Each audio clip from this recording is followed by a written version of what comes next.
Welcome to the Old Soul, New Soul Astrology podcast. Thomas Miller and Robert Glasscock. We heard about the 369 technique in our last episode, and it just like all kinds of bells went off for me. It probably did for you as well. But one thing I'd like to bring it back on the astrology because I've got my notes out and I wanted to capture this for myself. Robert, you had mentioned in the previous episode as you were talking about connecting the planets from our natal chart with the houses and what parts of our body are ruled by those points. Can you pick up on that? And I'd like to start again from the first house and let's go all the way around with just those descriptors so everybody can take some notes and capture this. What parts of our body are connected to these points in our natal chart? Okay, great idea. This goes so far back. I mean, this really is very ancient information, these linkages between the houses and the signs and the body parts. There's such a thing as the natural wheel, which starts with 0 degrees Aries and has 0 degrees of each successive sign around the zodiac. And then there's simply the rulership of the signs. So you start with Aries or the ascendant, the first house. The first house and the sign of Aries both rule the head. There's a reflex action with the eyes and so on too, but the head and the brain are both ruled by Aries. The brain as the organizing mechanism in the whole body, and actually the brain as the sort of receptor for both internal messages and external spiritual messages. So the brain, the head, the first house. The second house primarily rules the voice box. Uh, Gemini rules the neck because Gemini rules everything that connects its principle, the third house sign, Gemini. The principle is connectingness. So Gemini rules the hands. It rules the limbs, basically, including the legs. The legs are specifically gross motor coordination, so they're ruled by Sagittarius too. But the idea of connecting us with the environment, moving us through the environment, that's Gemini, reaching out, touching things, picking things up, speaking to each other, hearing each other speak. So those senses, the eyes and the ears, the auditory connections with the earth, are all ruled by Gemini. So Gemini rules the neck, and a lot of people think that Taurus rules the neck. It has nothing to do with the neck. It has everything to do with the voice box, and don't quote me. You can look this up in medical astrology. So you have Taurus and the second house ruling a person's voice. So you have Barbara Streisand, a Taurus. That's just one kind of cliche example.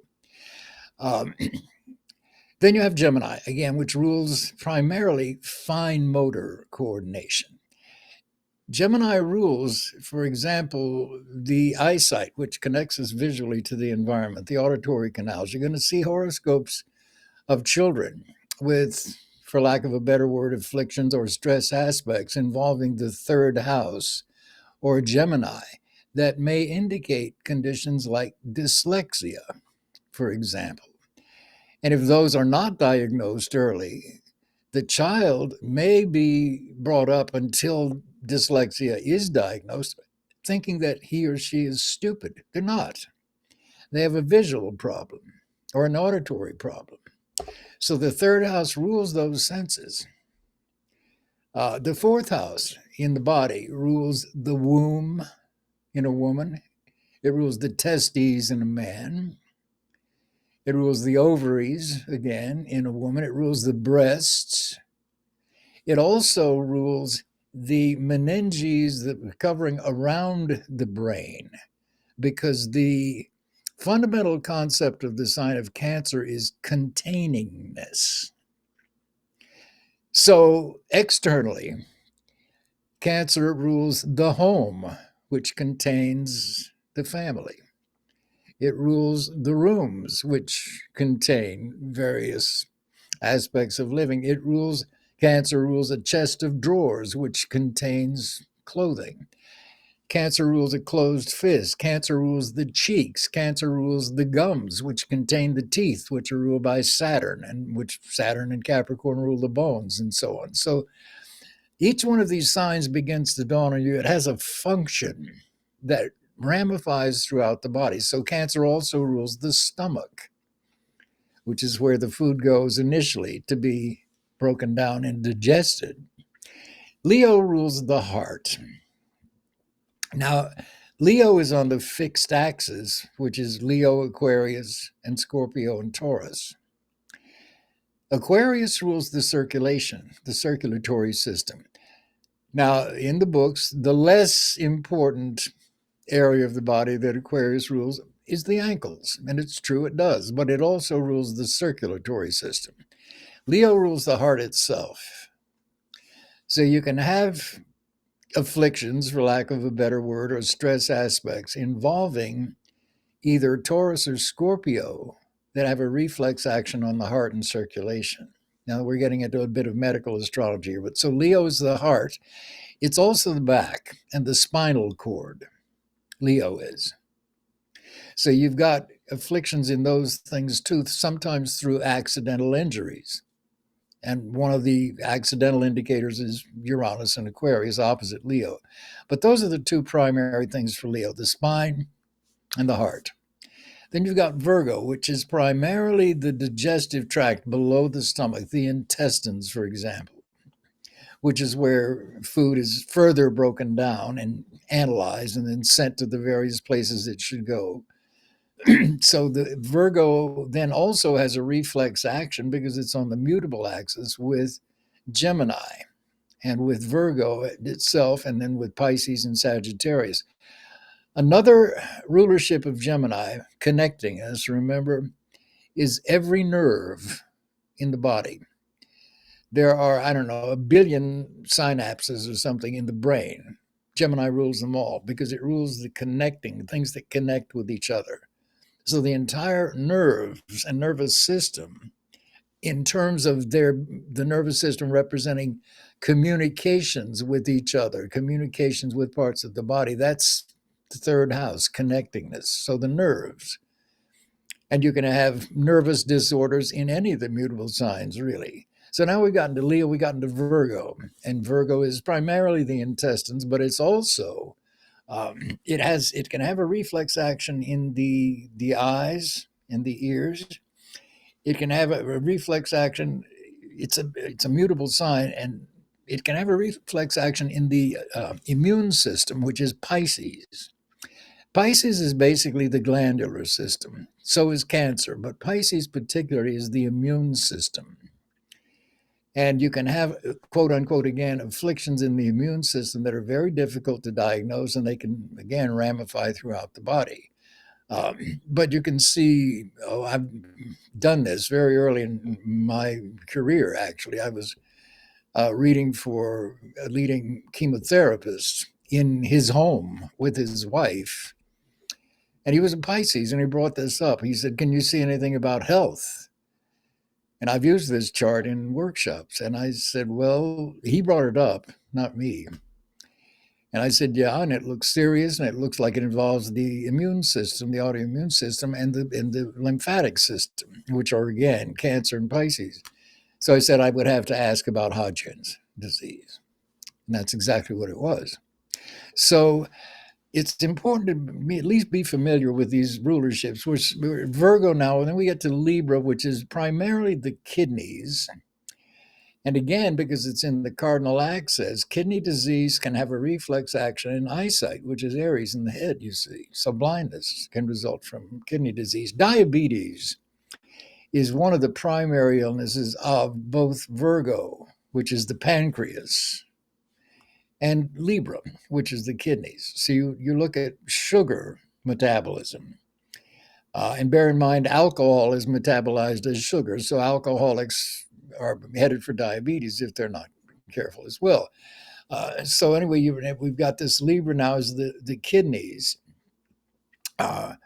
Scorpio are the generative organs, the sexual organs, but really primarily Scorpio has to do with elimination, the eliminative organs.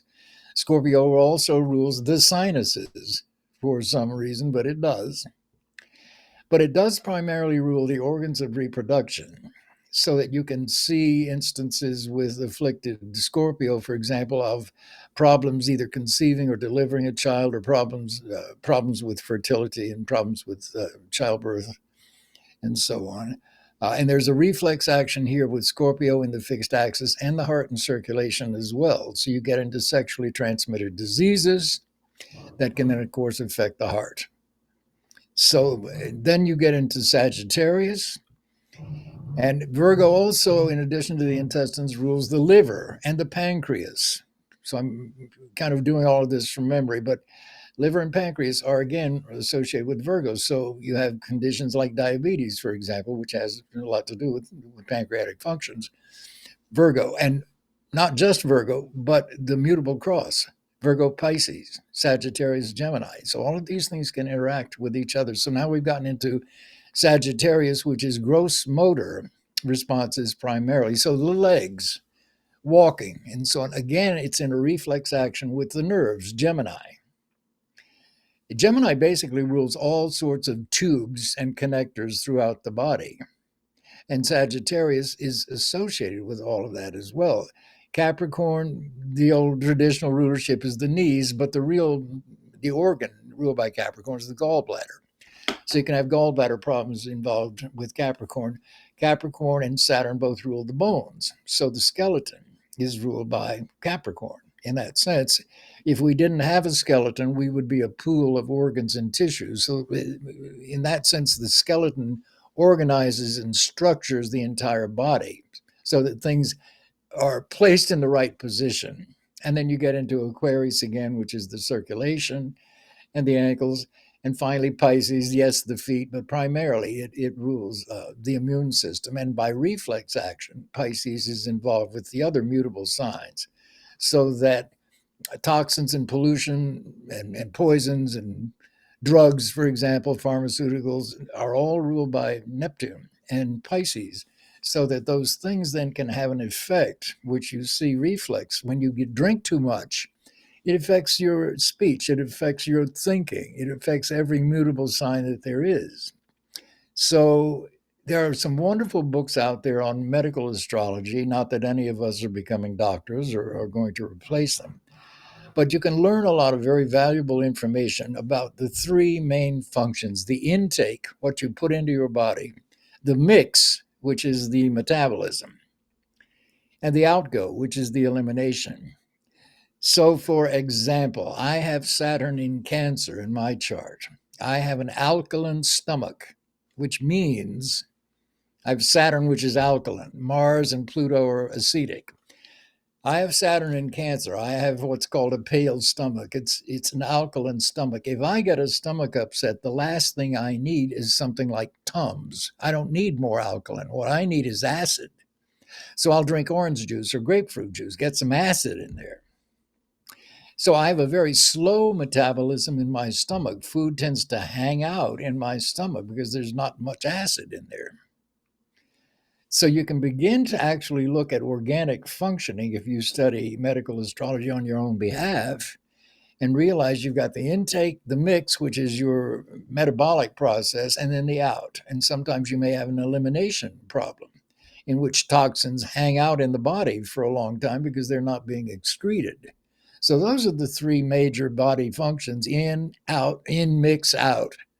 And astrology gives you a perspective on them, again, like nothing else. It's not that it replaces doctors, but boy, can it help explain things with doctors and so on. There are a lot of indications in medical astrology. I'm thinking of myself too. Gemini, for example, happens to rule the joints.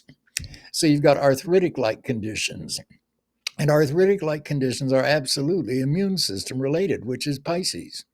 So you've got the joints, connectors, ruled by Gemini. And you've got Virgo, the pancreas, you've got Virgo, the intestines, you've got Virgo, the autoimmune system, and joint and things like rheumatoid arthritis and so on are absolutely autoimmune systems. And to some degree, sometimes they can be treated. Rheumatoid arthritis is not a good one to get. And many of these are genetic. But there are ways to alleviate some of the problems associated with these kinds of joint conditions. So someone would say Mars in Cancer, or Pluto in Cancer. Unlike me, they have an acidic stomach. So you realize, oh, their food is getting digested pretty quickly in the stomach. And they can, if they have stomach upsets, they could benefit from taking Tums or an alkaline situation. If you have people with, say, Mars in the mutable signs, Gemini, Sag, and so on, again, afflicted, and this is pretty general. But now you're looking at heartburn, esophageal inflammation, Mars being in inflammation, and the tubes, Gemini, Sag, Pisces, Virgo, all reflex actions related to the tubes, and the esophagus is just one long tube. So again, you can look at a horoscope very often and get some tremendous clues as to what's going on organically with different organs. Uranus happens to rule spasm.